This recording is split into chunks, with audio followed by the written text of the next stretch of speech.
নমস্কার। কেমন আছেন? ভালো বলতে চেয়েও বলতে পারছেন না তো। আসলে এই 2 বছরে আমরা প্রত্যেকেই সাবধানে সুস্থ ভালো থাকার চেষ্টা করছি। এক কথায় বাঁচার সত্যিকারের লড়াই করছি আমরা প্রত্যেকে।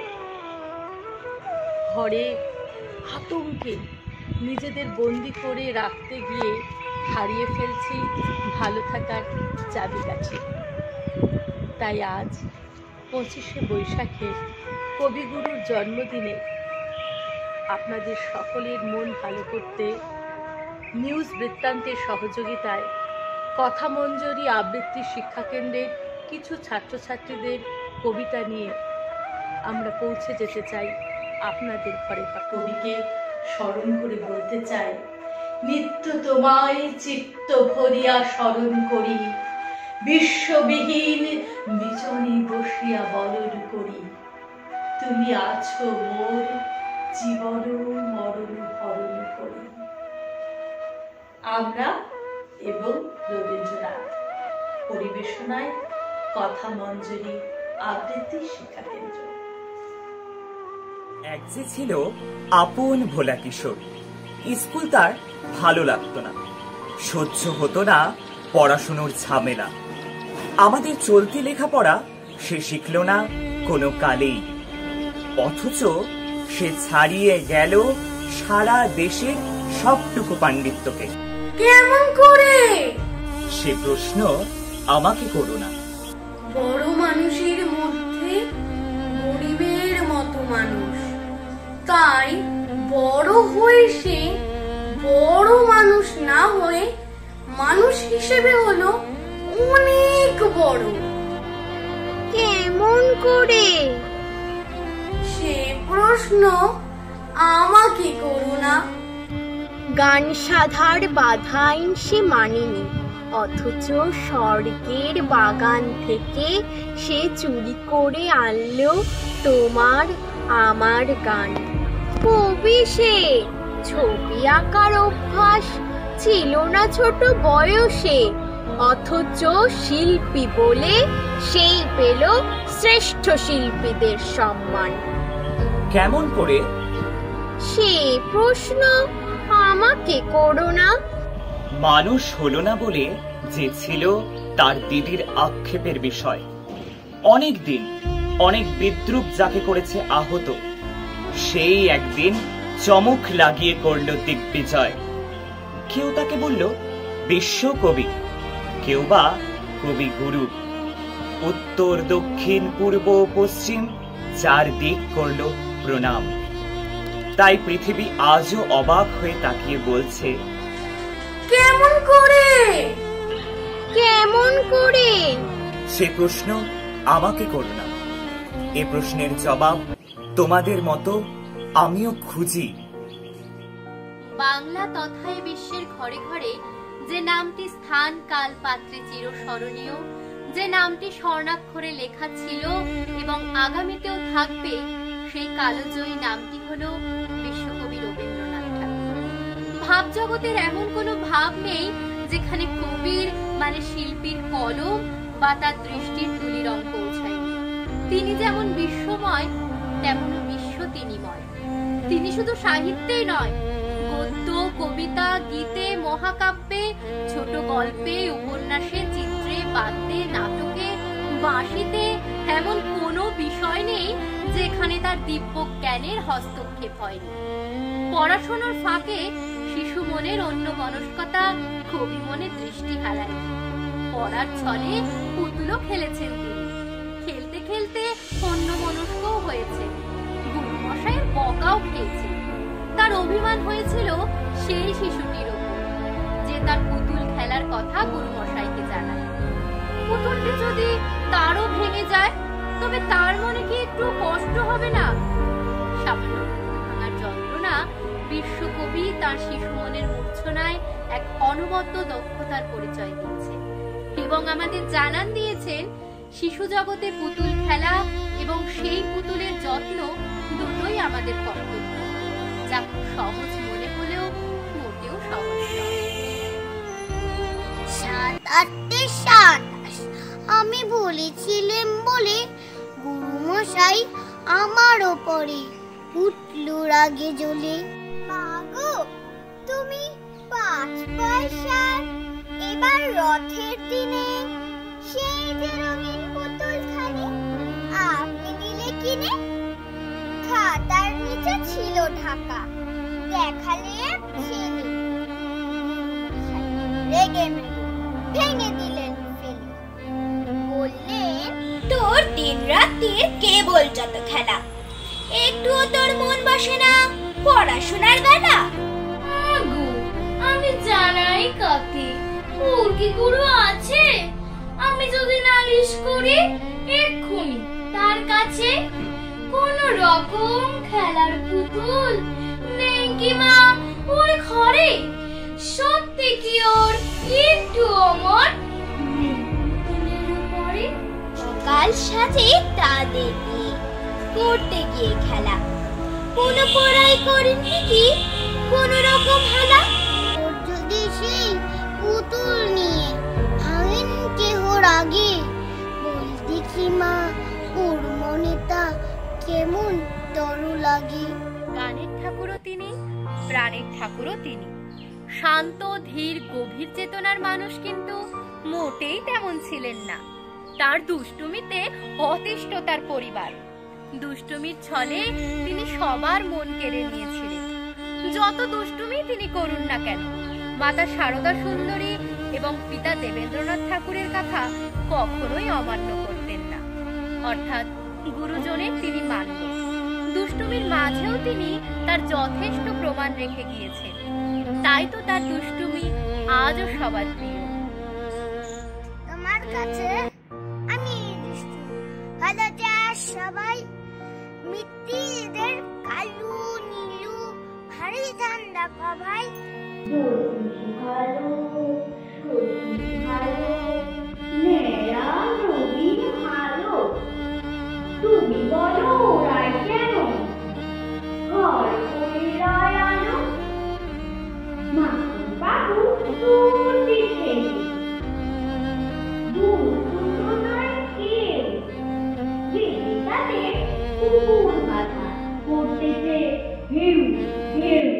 পাঁচ করি খসলো খিচে তত্ত্ব পাড়ার কপাই, তোমার কাছে আমি দুষ্টু, ভালো চার সবাই, তোমার কথা যেন আমি শুনি না কখনোই, জামা কাপড় যেন আমার সাপ থাকে না কোনোই, খেলা করতে বেলা করি, বৃষ্টিতে যাই ভিজে, দুষ্টু বোনার আছে অমনি কত খিচে। বাবা আমার চেয়েও ভালো, সত্যি বলো তুমি, তোমার কাছে করেন নাকি একটু দুষ্টুমি? বলো সব সময় থেকে কিচ্ছু বলেন না গো, খেলা ছেড়ে আসেন। আমাদের ভুবনজয়ী বিশ্বকবি শিশুদের ভীষণ প্রিয় ছিলেন। শৈশবকাল এক অদ্ভুত লালিমাময় কাল সকল শিশুর কাছে। বড়দের মতো তাদেরও যে মন আছে, আছে কল্পনা, আছে দুষ্টুমির মাধুর্যতা, আবার আছে অভিমান। কখনো তারা কল্পনায় ভর করে মেঘ, কখনো বা বৃষ্টি হয়ে ঝরে পড়ে মাটির, কখনো নদী, কখনো তেপান্তর, কখনো সমুদ্র হতেও পিছু পা হয় না। রবির কিরণ তাদের শিশু মনের দেশেও পৌঁছেছিল। ঘরের ভেতর জানালার পাশে বসেই রবি ঠাকুরের শিশু কবি মন বাবার অপেক্ষাও করেছে। তার কলম ফুটিয়ে তুলেছে এক অনবদ্য নিথর চিত্র। দেখছো নাকি নীল মেঘে আজ আকাশ অন্ধকার, 7 সমুদ্র 13 নদী আজকে হব পার, নাই গোবিন্দ নাই মুকুন্দ নাই গো হরিশ খোঁড়া, তাই ভাবি যে কাকে আমি করব আমার ঘোড়া। ফিরে এনেছি বাবার খাতা থেকে নৌকো দিয়ে না বানিয়ে নিদিসমা ছবি এঁকে রাগ করবে বাবা বুঝি দিল্লি থেকে ফিরে। ততক্ষণ যে চলে যাব সাত সমুদ্র দিয়ে। এমনি কি তোর কাজ আছে মা? কাজ তো রোজই থাকে। বাবার চিঠি এক্ষুনি কি দিতেই হবে ডাকে? নাইবা চিঠি ডাকে দিলে আমার কথা রাখো। আজকে না হয় বাবার চিঠি মাসি লিখো না গো। আমারে যে দরকারি কাজ বুঝতে পারো নাকি? দেরি হলে একেবারে সবচেয়ে হবে ফাঁকি।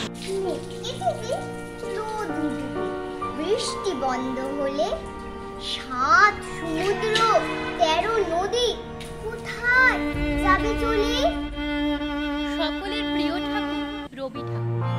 খুব ছোটবেলাতেই তিনি মা হারা হন। কাজেই মায়ের স্পর্শ গন্ধ লালিত্য থেকে তিনি খুব ছেলেবেলা থেকেই বঞ্চিত। তবুও তার মায়ের প্রতি বাৎসল্য ভাব প্রকাশ পায় তার একাধিক কবিতায়। মায়ের প্রতি আবদার, মায়ের আঁচল, মায়ের কোল, মায়ের কাছে অভিমান, মায়ের নিশ্চিন্ততার স্পর্শ, বলা চলে একটা শিশু বা সন্তানের মায়ের সাথে নানান খেলার লালিত্যকে তিনি স্বমহিমায় সবার সামনে তুলে ধরেছেন। মায়ের আঁচল তলে শিশুর শান্তিতে ঘুম, মায়ের আদরে থাপকি, মায়ের গুনগুন সুর, মায়ের সাথে সেই লুকোচুরির খেলা তার কবি মনের রং তুলির নির্বাক বর্ণনা ছন্দের পাঠক শ্রোতাগণকে বিস্ময়ের জগতে নিয়ে যায়। আমি যদি দুষ্টুমি করে চাপার গাছে চাপা হয়ে ফুটি, ভোরের বেলা মা গো ডালের উপরে কচি পাতায় করি লুটোপুটি, তবে তুমি আমার কাছে হারো। তখন কি মা চিনতে আমায় পারো? তুমি ডাকো খোকা কোথায় ওরে, আমি শুধু হাসি চুপটি করে। যখন তুমি থাকবে কাজে নিয়ে সবই আমি দেখবো নয়ন মেলে। শান্তি করে চাপার তলা দিয়ে আসবে তুমি পিঠেতে চুল ফেলে। এখান দিয়ে পুজোর ঘরে যাবে, দূরের থেকে ফুলের গন্ধ পাবে। তখন তুমি বুঝতে পারবে না সে তোমার খোকার গায়ের গন্ধ আসে। বেলা মহাভারত হাঁটতে বসবে তুমি, সবার খাওয়া হলে গাছের ছায়া গড়ে জানালাতে পড়বে এসে তোমার পিঠ কোলে। আমি আমার ছোট্ট ছায়া খানি দোলাবো তোর বইয়ের পরে আনি। তখন তুমি বুঝতে পারবে না সে তোমার চোখে খোকার ছায়া বাসে। যখন তুমি যাবে গোয়াল ঘরে, তখন আমি ফুলের খেলা খেলে টুপ করে মা পড়বো ধুয়ে ঝরে। আবার আমি তোমার খোকা হব, বলবো বলো তোমায় গিয়ে খবর। তুমি বলবে দুষ্টু ছেলে কোথা, আমি বলবো না সে কথা। বিশ্বকবি রবীন্দ্রনাথ ঠাকুর বিদেশে পড়াশোনার জন্য গিয়েছিলেন। তিনি আইন বিষয়ে পড়াশোনাও করেছিলেন, কিন্তু তা সম্পূর্ণ না করেই তিনি ফিরে আসেন দেশে। দেশকে তিনি ভালোবাসতেন যথার্থ। তার বর্ণনা এত নিখুঁত কারুকার্য যে ঋতু, দুপুর, সকাল, সন্ধ্যা সমস্ত গ্রাম যেন জীবন্ত হয়ে ওঠে। পড়তে বসে কবি বিষণ্ণতা বোধ করেছে।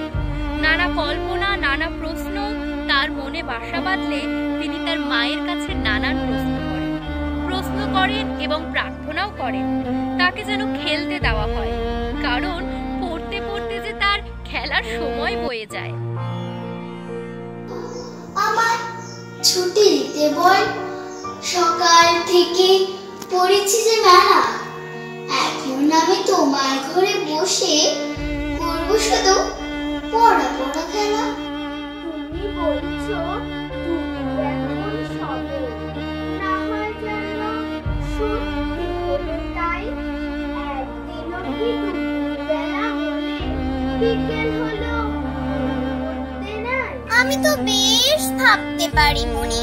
সূর্যে ডুবে গেছে মাঠের শেষে, বাগদি বুড়ি চুবড়ি ভরে নিয়ে শাক তুলছে পুকুর ধারে এসে। আঁধার হলো মাদার গাছের তলা, কালি হয়ে এলো দিঘির জল। হাটের থেকে সবাই এলো ফিরে, মাঠের থেকে এলো চাষির দল। কন্যা উঠল সাজে তারা, মনে কর না সন্ধে হলো যেন। বেলা যদি হয়, দুপুর বেলা রাত হবে না কেন? বিশ্বের সবচেয়ে অনবদ্য, বর্ণনাহীন, সুখময়, লালিত্যযুক্ত, নিশ্চিন্তের মন জুড়ানো শব্দ হলো একটাই, মা। মা ছাড়া হয়তো সবটাই শূন্য, সবটাই খালি, সবটাই আঁধার। এই আমরা যারা মায়ের গোটাটা পেয়েছি, তারা মাকে হারাবার ভয় হয়তো সবসময় করি। ছলে বলে কৌশলে মায়ের আদরটাকে আঁকড়ে ধরে রাখতে চাই। মা যেন কোনো মতে না হারায় তার চেষ্টা করে যায়। অবশ্য বর্তমান সমাজের কয়েকটা মা এখনো অবহেলিত। জানি না কেন, জানি না কারা। আজ এই প্রশ্নের উত্তর আর মাকে না পাওয়ার যন্ত্রণা কবিগুরুর কবিতার মাধ্যমে খুঁজব। মাকে খুঁজবো মাকে না হারাবার জন্য, মাকে খুঁজবো মায়ের সাথে খেলার জন্য, মাকে ডাকবো মায়ের সাথে থাকবো বলে, মায়ের ভরসা করে। মাকে আবার পড়ি না শুধু কখন কি হঠাৎ অকারণে একটা কি কানে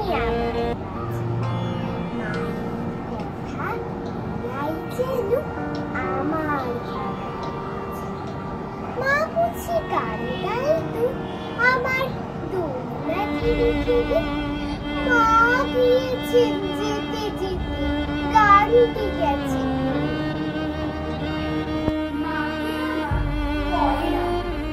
শুধু যখন আশ্বিনেতে ভোরের শিউলি পড়ে, শিশির ভেজা হাওয়ায় ফুলের গন্ধ আসে, তখন কেন মায়ের কথা আমার মনে ভাসে।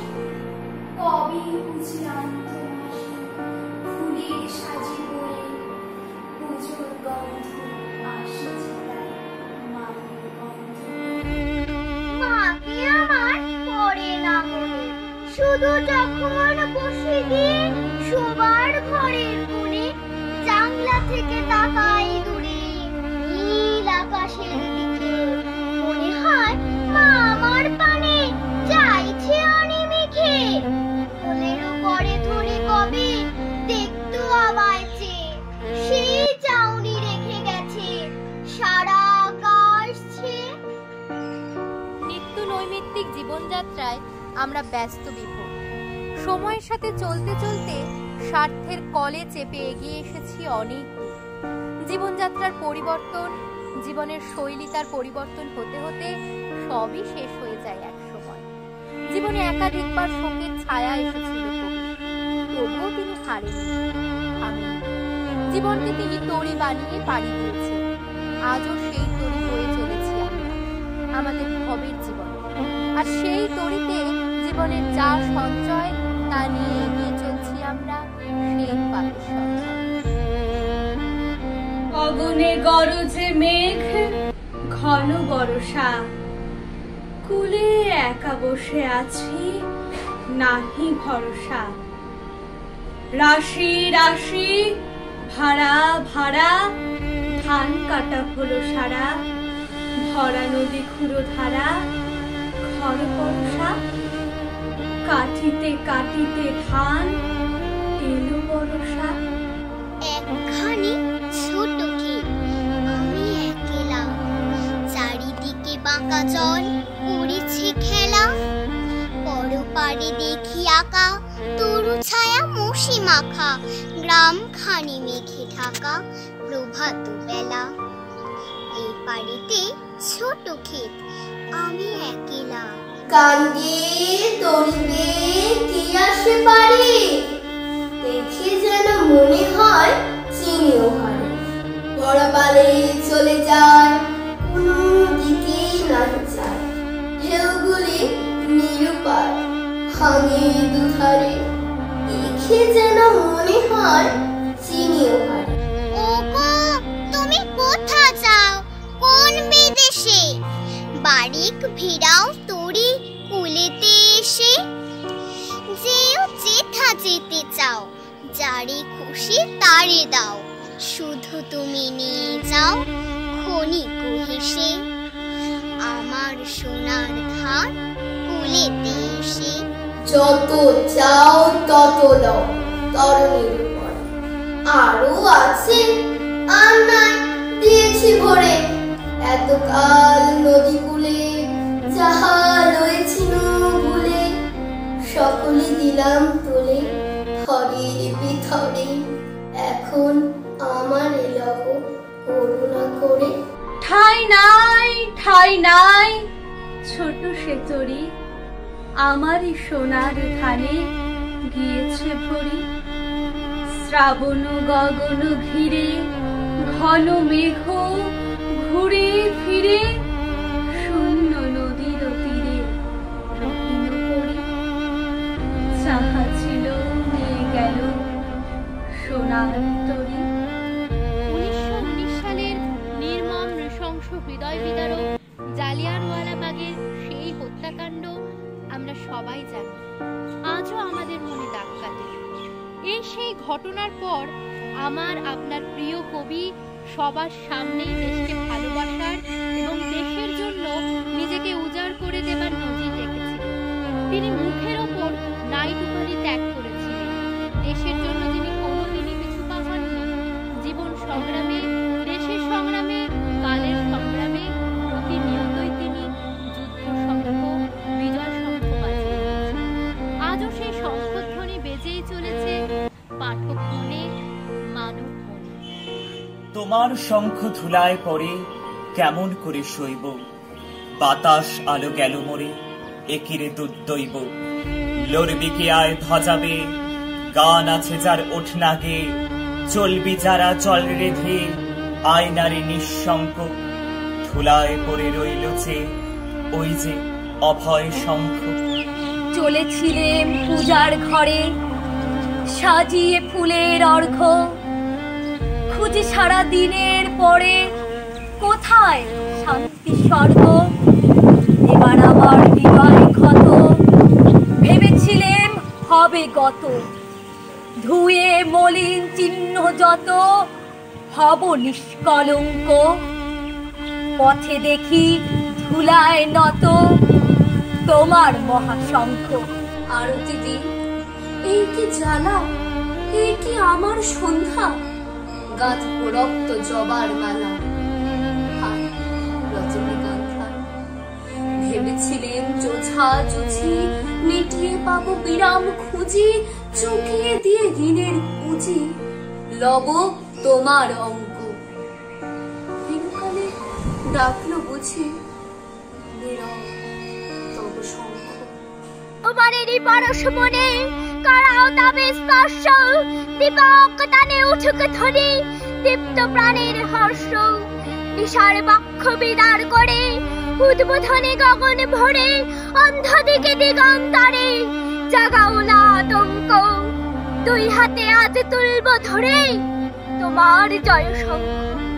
জানি জানি তন্দ্রা মম রইবে না আর চক্ষে, জানি শ্রাবণ ধারা সমবান বাজিবে বক্ষে।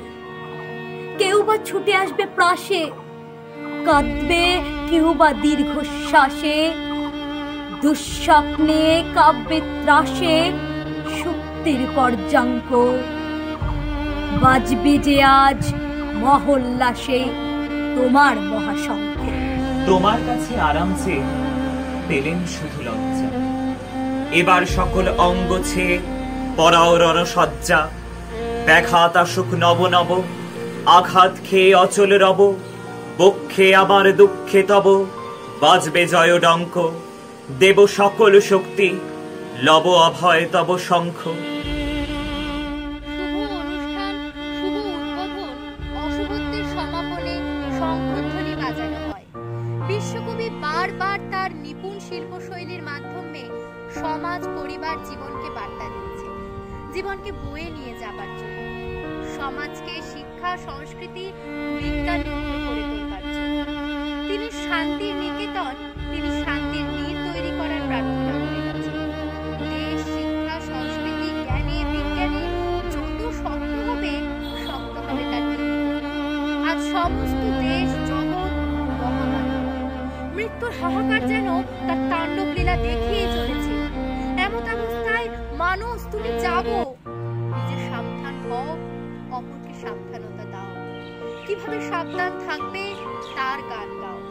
এ সময় জাত পাত, ধর্ম, নীতি, বিচারের নয়, এ সময় এক মনে প্রাণে একই উদ্দেশ্যে একে অপরের সাহায্য করে এগিয়ে যাবার সময়, ভবিষ্যতের শিশুকে বাঁচাবার সময়, আগামী শিশু নতুন পৃথিবী গড়ার সময়। ঝড় উঠেছে, সবাই মিলে জীবনের খেয়া বইয়ে নিয়ে যেতে হবে, সবাইকে সোচ্চার হতে হবে। কবির ভাষায় আমরা শূন্যতার নিঃশ্বাস। দূর হতে কি শুনিস মৃত্যুর গর্জন, ওরে দিন, ওরে উদাসীন, ওই ক্রন্দনের কলরোল, লক্ষ বক্ষ হতে মুক্ত রক্তের কল্লোল। বন্যী বন্যা তরঙ্গের মেঘ, বিশ্বাস ঝটিকার মেঘ, ভূতল গগন, মূর্ছিত বিহ্বল করা মরণে মরণে আলিঙ্গন। ওরই মাঝে পথ চিরে চিরে নতুন সমুদ্র তীরে তরি নিয়ে দিতে হবে পারি, ডাকিছে কান্ডারি। ঘরে ঘরে শূন্য হলো আরামের শয্যাতল, যাত্রা করো, যাত্রা করো যাত্রী দল। উঠেছে আদেশ, বন্দরের কাল হলো শেষ, মৃত্যু ভেদ করি দুলিয়া চলেছে তরি। কোথায় পৌঁছিবে ঘাটে, কবে হবে পার, সমুদ্র নাই শুধিবার। এই শুধু জানিয়াছে সার, তরঙ্গের সাথে লড়ি, বহিয়া চলিতে হবে তরি। টানিয়া রাখিতে হবে পাল, আখরি ধরিতে হবে হাল, বাঁচি আর মরি, বহিয়া চলিতে হবে তরি। বহু যুগ হতে জমি বায়ুকোণে আজিকে ঘনায়, ভীরুর ভীরুতা পুঞ্জ, প্রবলের উদ্ধত অন্যায়।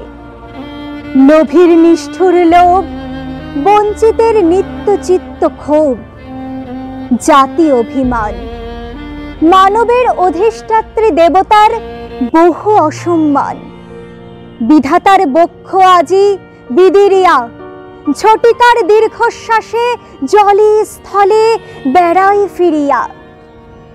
ভাঙিয়া পড়ুক ঝড়, জাগুক তুফান, নিঃশেষ হইয়া যাক নিখিলের যত বজ্রবাণ।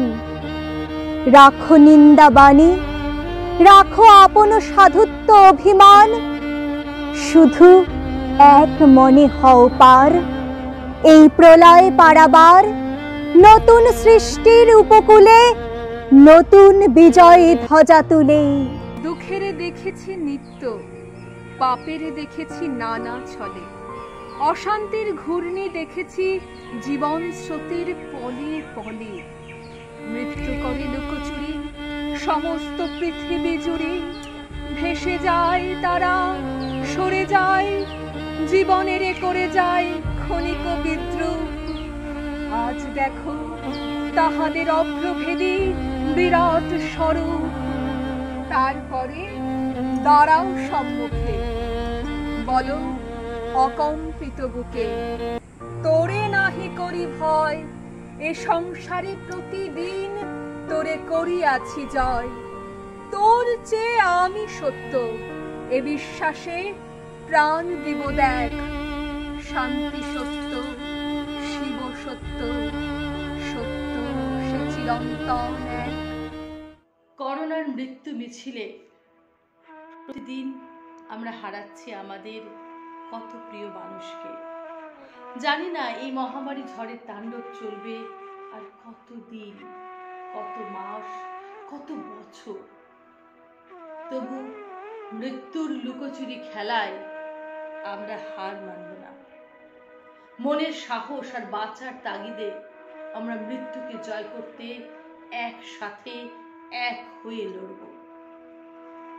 তোরে রাহি করি ভয়, এই ঝড় থামাতেই হবে। তাই ঘরে থাকুন, সাবধানে থাকুন, সুস্থ থাকুন।